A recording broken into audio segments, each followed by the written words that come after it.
সরাসরি দেখছে রাত 12টা বাজে আমার কাছে দেখে গেছে বাড়িওয়ালার লাগে ওই চোদা দিয়ে বাইরেছে বাড়িওয়ালার লাগে খারাপ এই না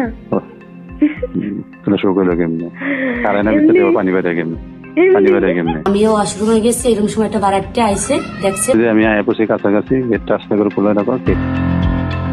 অভাব আর অনিশ্চয়তার মধ্যেই চলছিল দুই সন্তানের জননী নার্গিসের জীবন। সংসার চালানো, সন্তানদের মানুষ করা, সবকিছু মিলিয়ে প্রতিদিনই তাকে লড়াই করতে হতো বাস্তবতার সঙ্গে। জানা যায় একসময় বোনের বাসায় বেড়াতে গিয়ে পরিচয় হয় এলাকার স্থানীয় বাসিন্দা শাহিন মাস্টারের সঙ্গে। সেই পরিচয় তখন ছিল একেবারেই সাধারণ, কিন্তু সময়ের সঙ্গে সঙ্গে সেই পরিচয়ই হয়ে ওঠে আলোচিত এক ঘটনার শুরু। আমি মহিলা মাদ্রাসা মোকামতলায় চাকরি করি 7 মাস বয়স। আমার বই নিয়ে আইছে এই বাসায় ভাড়া, পরে জায়গা রুম ছোট দেখে হের বাসায় গেছি, আমি চিনি না। 15 দিনের মাথায় আমি হের বাসায় যাইতাম, রঞ্জুন হের বাসায় আমার বোনের বাসায় আমি 15 দিনের মাথায় একদিন ছুটি পাইতাম, যাইতাম ছেলে নিয়ে। আর্থিক সংকটে থাকা নার্গিসকে নিজের বাড়িতে একটি রুম ভাড়া দেন শাহিন মাস্টার। এতে কিছুটা স্বস্তি ফিরে আসে তার জীবনে। পরে আমার কইলে কি দুলাভাই করে কি মন নাকি তুমি রুম নাও। পরে আমি কইলাম আমার তো বেতন 5,000 থাকবে না, কাছে তোমার ওসা চাকরি করা লাগবে, এমন কি তুমি চাকরি করো, চাকরি করার পর তুমি রুম ভাড়া আমার দেওয়ার আগে দেওয়া লাগবে না। কিন্তু কয়েক মাস পরেই ঘটে আরেক বিপদ। দুর্ঘটনায় পায়ে গুরুতর আঘাত পান নার্গিস। চিকিৎসা করানোর মতো পর্যাপ্ত অর্থ ছিল না তার কাছে। ঠিক তখনই পাশে দাঁড়ান শাহিন মাস্টার, এমনটাই দাবি করেন এই গৃহবধূ। আমি চাকরি নিছি, 7 দিন ডিউটি করছি মেহেদি ফ্যাক্টরিতে। পরে আমার পা ভাঙ্গি এই যে গাড়ির তল ভরে পা ছিঁড়ে হয়েছে। অরপর আমার টাকা ছিল না, কেউ দিতে পারে না। সেবায় গেছি, অপারেশন চলে না, 3টে বাজে এরকম অ্যাক্সিডেন্ট হয়েছে, হে টাকা দিয়ে আইসে, টাকা দিয়েছে, পরে অপারেশন চলছে। নার্গিসের অভিযোগ চিকিৎসার খরচে সহযোগিতার পর তাদের মধ্যে যোগাযোগ আরো বাড়তে থাকে। এক পর্যায়ে তাকে বিয়ের আশ্বাস দেওয়া হয় বলে দাবি করেন তিনি। পরে আমার রাত বিরেত ডিস্টার্ব করে, ফোন বন্ধ করছি, দুয়ারটা শাহিন মাস্টার ফোন দুয়ারটা আমার বোনে জিগেলে কি দুয়ারটা এক রুম আবার চেঞ্জ করছে, ঘরের সামনে নিয়েছে, এর আগে অন্য জায়গা আসলে। পরে কয় কি অন্য ঘরে ফ্যান আছে, রুম তালা মারে না, এরকম করে আমার লাগে হে থাকছে, বারাকটা দেখছে এরকম 4 মাস। যাই হোক, শুধু তাই নয়, দুই সন্তানের দায়িত্ব নেওয়ার প্রতিশ্রুতিও দেয়া হয়েছিল বলে অভিযোগ তার। এই আশ্বাসের উপর ভরসা করেই তিনি সম্পর্কে জড়িয়ে পড়েছিলেন বলে জানান। দেখার পর এরা কইতে কি বাড়িওয়ালার লাগে ওই চোদা দিয়ে বাইরেছে, বাড়িওয়ালার লাগে থায় হ্যান ত্যান। আমি হেরে কই, হে কয় কি কিরা কি কয়, এটা তোমার দেহার বিষয় না, আমি খারাপ, তুমি যাচাই করে দেখো। মানুষে যদি কয় আমাকেও খারাপ কইতে পারবে না, এরকম কইয়া আমারই রাখছে। রাখার পর আমি অনেক কইছি, করার পর একদিন সরাসরি দেখছে রাত 12টা বাজে আমার কাছে দেখে গেছে। আমিও ওয়াশরুমে গেছি এরকম সময় একটা বারাকটা আইছে দেখছে, পরে হেও বুঝে লাইছে যে আজকে সত্যি। কিন্তু অভিযোগ অনুযায়ী সময়ের সঙ্গে সঙ্গেই বদলে যেতে থাকে পরিস্থিতি। যে মানুষ একসময় ভবিষ্যতের স্বপ্ন দেখিয়েছিলেন, সেই মানুষই ধীরে ধীরে দূরে সরে যেতে শুরু করেন।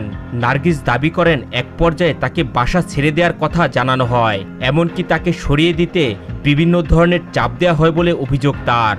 খেদাই দেবে, সব বারাকটা খেদাই দিছে, আমি যাইনি, আমার কাছে টাকা পয়সা ছিল না। পরে আবার পুরান বারাকটা আনছে, আনিয়া আমার নামে থানায় মামলা দিচ্ছে যে আমি 4 মাস রুম ভাড়া দেই না বা কিছু, তো আমার দেশেই সব খরচ। মামলা দিয়েছে পর আমার আইসে, আর পর থানায় দেয়া আমার রেকারিং শোনার পরে কইলে কি তুমি স্যারের বাড়ি এলা না, তুমি একটা বারাকটা থাও, উপকার করছে একদিন না দিতেই।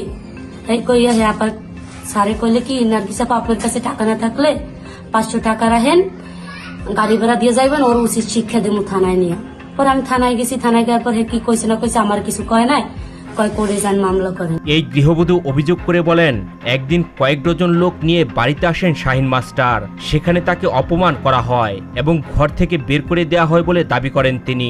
পরে আমি থাকতেছি একদিন আমারে 50-60 জন মানুষ নিয়ে বৃষ্টির 5-6 দিন আগে আমার মারতে আইসে, থানায় দিয়া আমারে পুলিশের বাইরে আসছে। 6-7 দিন ধরে এই বাসে আবার আইসি, কিছুই বাইরে দেয় নাই ঘর দিয়া। পরে পুলিশের দ্বারা গেছে কয় করে যাইতে, আমি কই আমার জিনিস এরকম আটকে রাখছি, আমি কি করবো, কয় করে যাও। আমি পরে কি করছি, এই বাসায় এরকম আমার ঘরে দেখেন একটা মানুষে যা দেশে আমি ও বাসাতে কিছু আনিনি। এই ঘটনার পর এলাকায় ব্যাপক আলোচনা আর সমালোচনা শুরু হয়। স্থানীয়দের মাঝেও সৃষ্টি হয় নানান প্রশ্ন। পরবর্তীতে বিষয়টি গড়ায় থানা পর্যন্ত। না, ভালোবাসা মানুষের আমি কি সুখ দিলাম? আমি কি তোমার সুখ দিয়ে পারছি নাকি? সুখ পাইছি কেমনে? আমার তো দাঁড়ায় না, আমার কই হয় না। একটা জিনিস কি জানেন, সুখ তো মনে করো যে দিয়ে যায় না, মানুষের ব্যবহার ভাই খেলাইলে ওইটা তো আসল সুখ। ওটাই তো সমস্যা। আমার ভালো ওটা দিলেই তো মনে মনে একটা ইয়ে থাকে। বাসা বিয়ে হয় না, সুখ দিয়ে বললাম না, ওইটা ওইটা না দেয় বলে সুখ হলো কেমনে? খারাই না তাহলে সুখ হলো কেমনে? খারাই না ভিতরে দেবো পানি বেড়ে কেমনে? পানি বেড়ে কেমনে? হ্যাঁ হ্যাঁ হ্যাঁ, দিনে 2-3 দাদা 10-2-3 দিন দিনে ভাই ভিতরে এমনি বল খেয়ে ভাই তো বল খালি বুঝো একবারে বল খায় খালি সব সব শব্দ জান কিনা ফোন থেকে আসে কিনে শব্দ করতে কে বাইরে মানুষ এখানে ফোন নেই বাইরে মানুষ ফোন নেই নার্গিস দাবি করেন তাদের বিভিন্ন কথোপকথনের কল রেকর্ড পুলিশের কাছে জমা দিয়েছেন তিনি। আমি আয়াপসে কাছাকাছি গেটটা আস্তে করে খোলা রাখো, কেকটা দিয়ে গ্যাস দিয়ে উনি আমি বইরা সমস্যা না। এই মন সত্যি আনছি বিশেষ হয় না মেয়ে এত বড় একটা জিনিস ঢুকে গেছে ঘেউ দিতে গ্যাস খারাই না খারাই না ঢুকে কেমনে দিলে কেমনে কম ঢুকে না খারাই নাহলে ঢুকলে কেমনে এমনি কান কমু না কিছু কিছু কমু না তো একটা কথা না পোষার কথা এটা না ভালো হয়ে গেছে অন্তত আমার লাগিয়ে কি করো দিবে না আমার লাগলে দিবে না দেমু দিবে দিয়ে দেমু তারপর তো মানুষের কমু না পরে মানুষের জীবন ওই যে গেট খোলা রাখো জানে না নিজের কোন সময় বিপদ আপদে কাজে লাগে বন্ধ ও গেট খোলা ভিতরে ঢুকে দেখতে দেবে। এই ঘটনার সুষ্ঠু তদন্ত ও বিচার দাবি করেন ভুক্তভোগী এই গৃহবধূ। অন্যদিকে শাহিনের বিরুদ্ধে বিয়ের প্রলোভনদিকে সম্পর্ক গড়ে তোলা এবং পরে তাকে নির্যাতন করে বাড়ি থেকে বের করে দেওয়ার অভিযোগও সামনে আসে। আমারে বারাটটা আমি বারাটটা দূরে যারা আছে সব মিলাই হে মানুষের টাকা পয়সা দিয়া মানে বের করছে কি এমনি জান আহিয়া নিয়ে আইয়া আমার কাপড় চোপড় বাইরে আছে এটি তো পাই নাই ছেলে মেয়ে জুতা মোতা বাইর করতে তালা মারছে। পুলিশের আমি খবর দিছি 2 ঘন্টা আমি ঘরের ভিতরে আটকে নিয়ে আসলাম বৃষ্টিও ধরে মানুষ অনেক আসলে 2 গেট তালা মারি রাখছে। আমার মেয়ে বাইর করে আসলে আমি ছেলে নিয়ে ভিতরে আসলাম। মানুষ যখন বিপদে পড়ে তখন সবচেয়ে বেশি খোঁজে একটি নিরাপদ আশ্রয় আর একজন বিশ্বাসযোগ্য মানুষ। কিন্তু সেই বিশ্বাসী যদি ভেঙে যায় তাহলে ক্ষত শুধু একজন মানুষের মনে নয়, ক্ষত তৈরি হয় সমাজের আস্থার জায়গাতেও। ধামরাইয়ের এই ঘটনাটি এখন তদন্তের পর্যায়ে রয়েছে। অভিযোগের সত্যতা কতটুকু আর পেছনের বাস্তব ঘটনা কি সেটি সময়ই বলে দেবে। আমি তো আমার তো প্রমাণ সাক্ষী সবই আছে, আমি কিসের মেডিকেল করবো? আমার তো টাকা পয়সা লাগবে, আমার তো যাওয়া লাগবে। আমি অভিযোগ নিচ্ছি একজনের নামে, আমি হেরে ডাকে আমার কাছে থাকছে, আমার কাছে আমার ওই শরীর খারাপ হয় না, আমার ঔষধ কিনে দিছে।